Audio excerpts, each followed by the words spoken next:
បើក្បាលវីដេអូមកឃើញត្រីអាំងក្តៅក្តៅហុយហុយនៅលើរងើកភ្លើងបងប្អូនដែលឃើញត្រីអាំងអញ្ចឹងបងប្អូននឹកឃើញដល់អីមុនគេតែបើសម្រាប់ខ្ញុំណាបងប្អូនពេលឃើញត្រីអាំងអញ្ចឹងគឺខ្ញុំនឹកឃើញកាលពីនៅក្មេងៗទៅមើលក្បីមើលគោនៅឯវាលអញ្ចឹងបងប្អូនហើយបានត្រីអាំងអញ្ចឹងវិចអំបិលបុកម្ទេសយកទៅពីផ្ទះជ្រលក់អំបិលបុកម្ទេសនៅឯវាលនោះឆ្ងាញ់ណាស់បងប្អូនហើយជាពិសេសពេលខែរដូវច្រូតកាត់ហើយគេបូមបាចតាមស្រះតាមឌីអីអញ្ចឹងចាប់បានត្រីក្រាញ់ត្រីអីអញ្ចឹងយកមកដុតជាមួយនឹងចំបើងហើយ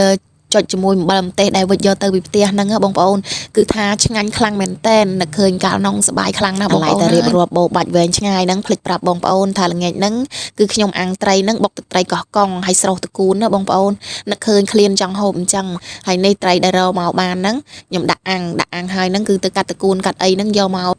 កដាក់ស្រស់ហើយហ្នឹងទៅធ្វើទឹកត្រីហើយទម្រាំតាំងបានហូបនេះបងប្អូនហើយមើលតែថ្ងៃហ្នឹងចង់លិចហើយតែក៏មិនជាអ្វីដែរបងប្អូននេះត្រីអាំងយើងឆ្អិនហើយល្មមដែរទឹកត្រីយើងក៏ហើយរួចរាល់ហើយដែរបន្ទាប់ពីហ្នឹងហើយហ្នឹងងូតទឹកងូតអីហើយខ្លួនឯងហ្នឹងក៏ងូតទឹកឲ្យអន្ទយដើម្បីឲ្យហូបបាយហូបអីជុំគ្នាអីអញ្ចឹងហើយនេះបន្ទាប់ពីហូបបាយហូបអីរួចហើយនេះបងប្អូនលេងតិចសិនមុននឹងឡើងគេងអីអញ្ចឹងគឺថាច្រឡើមខ្លាំងមែនតែនហើយបងប្អូនហើយនេះ